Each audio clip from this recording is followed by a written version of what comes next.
প্রিয় শিক্ষার্থী বন্ধুরা, ষান্মাসিক সামষ্টিক মূল্যায়ন 2024 সপ্তম শ্রেণীর ইতিহাস ও সামাজিক বিজ্ঞান প্রশ্নটি এখন তোমাদের সাথে শেয়ার করতেছি।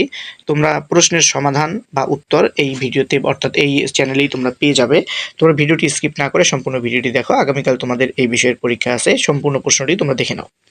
তো আবারও বলতেছি, তোমাদের ষষ্ঠ শ্রেণী ইতিহাস ও সামাজিক বিজ্ঞান মূল্যায়ন প্রজেক্টের নাম দায়িত্বশীল ভূমিকায় আমি। তাহলে দেখো, মূল্যায়ন প্রজেক্টের নাম হচ্ছে দায়িত্বশীল ভূমিকায় আমি। আমাদের চারপাশে নানা রকম মানুষের বসবাস, তাদের নিশ্চয় পরিচয় রয়েছে। আমাদের ক্লাসের প্রত্যেকেরই আত্মপরিচয় রয়েছে। এই পরিচয় রয়েছে সাদৃশ্য ও বৈচিত্র্য। আমরা মূল্যায়নের প্রথম কাজটিতে জোড়ায় সহপাঠীদের আত্মপরিচয় অনুসন্ধান করব। এরপর অতীত ও বর্তমান সময়ে মানুষের জীবন ও জীবিকা তুলনা করব। সেই সাথে ভৌগোলিক পরিবেশ মানুষের জীবন ও জীবিকা শনাক্ত করে তুলনা করব। অবশেষে সমাজের নানা রকম আত্মপরিচয়ের মানুষের সাথে মিলে মিশে থাকার জন্য করণীয় বিষয়ে একটি প্রতিবেদন লিখব। এবার আছি কাজ 1। চলো সহপাঠীকে জানি। 1. প্রশ্নমালা তৈরি। আমরা একজন সহপাঠীর পরিবার ও এলাকা বিষয়ে তথ্য সংগ্রহ করব। বৈজ্ঞানিক অনুসন্ধানের ধাপ অনুসরণ করে আমরা এই কাজটি করব। তথ্য সংগ্রহের জন্য নিম্নোক্ত দুটি প্রেক্ষাপটে প্রশ্ন তৈরি করব। ভৌগোলিক প্রেক্ষাপট, আমার সহপাঠীর পরিবার ও এলাকা যেহেতু প্রাকৃতিক বৈশিষ্ট্য অবস্থিত তা বিবেচনায় আত্মপরিচয়।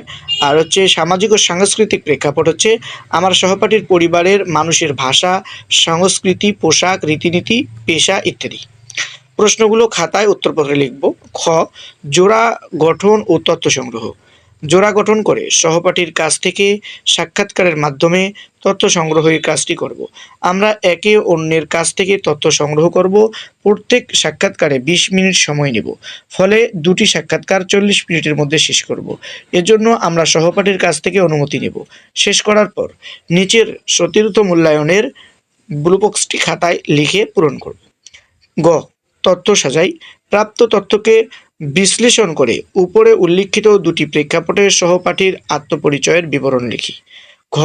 সতীর্থ মূল্যায়ন। পুরো কাজ শেষে আমরা সহপাঠীর কাজের মূল্যায়ন করব। এজন্য নিচের ছকটি আমরা খাতায় তুলে কাজটি করব। সতীর্থ মূল্যায়নের রুব্রিক্স। আমার সহপাঠীর নাম, ইউনিক আইডি বা রোল নাম্বার। মতামত, হ্যাঁ নাতে টিক চিহ্ন দিতে হবে। হ্যাঁ অথবা নাতে টিক চিহ্ন দিতে হবে। 1. আমার সহপাঠী অনুসন্ধানের জন্য বিষয়বস্তু নির্ধারণ করেছে। প্রশ্ন, হ্যাঁ অথবা না। তারপরে 2. আমার সহপাঠী অনুসন্ধানের জন্য সুনির্দিষ্ট প্রশ্ন উপস্থাপন করেছে। তারপরে 3. আমরা সহপাঠী প্রশ্ন থেকে মূল বিষয়গুলোকে খুঁজে বের করেছে। 4. আমার সহপাঠী তথ্যের উৎস নির্ধারণ করেছে। 5. আমার সহপাঠী তথ্য সংগ্রহের জন্য প্রশ্নমালা তৈরি করেছে। 6. আমার সহপাঠী সাক্ষাৎকার গ্রহণের জন্য সহপাঠী আমার কাছ থেকে যে অনুমতি নিয়েছে। 7. আমার সহপাঠী প্রশ্নমালার মাধ্যমে তথ্য সংগ্রহ করেছে। 8. আমার সহপাঠী প্রাপ্ত তথ্যের প্রদত্ত দুটি প্রেক্ষাপটে বিশ্লেষণ করেছে ও মতামত দিয়েছে। এই যে এগুলো যদি হ্যাঁ হয় তাহলে হ্যাঁতে টিক চিহ্ন, না হলে নাতে টিক চিহ্ন। কাজ 2. জাতীয় ও বর্তমান সামাজিক অবস্থা। অতীত ও বর্তমানের সামাজিক অবস্থা। ক. অতীত ও বর্তমান মানুষের জীবন ও জীবিকা। আমরা ষষ্ঠ শ্রেণীর পাঠ্য বইয়ের বাংলা অঞ্চলের ইতিহাসের ভূপ্রকৃতির প্রভাব নামক শিখন অভিজ্ঞতার মানুষ আর ভূপ্রকৃতি সম্পর্কের ইতিহাস অংশ ও বাংলা অঞ্চলের ভূপ্রকৃতি কেমন অংশ থেকে অতীতের ভৌগোলিক পরিবেশ ও মানুষের জীবন ও জীবিকা বিষয়ক তথ্য সংগ্রহ করব। সেই সাথে আমরা ইতিমধ্যে সহপাঠীকে প্রশ্ন করে যে তথ্যটি পেয়েছি তার ভিত্তিতে নিচের ছকটি খাতায় লিখে পূরণ করব। লক্ষ্য করব যেন অতীত ও বর্তমান মানুষের জীবন ও জীবিকার তুলনা আমরা এক ছকে এক বাক্যে ব্যাখ্যা করে লিখি। ছক 1. অতীত ও বর্তমান মানুষের জীবন ও জীবিকা। অতীতের বাংলা অঞ্চলের জীবন ও জীবিকা। তারপরে এইরকম একটা ছক তৈরি করবো আর কি, বর্তমান আমার সহপাঠীর এলাকার মানুষের জীবন ও জীবিকা। তারপরে খ.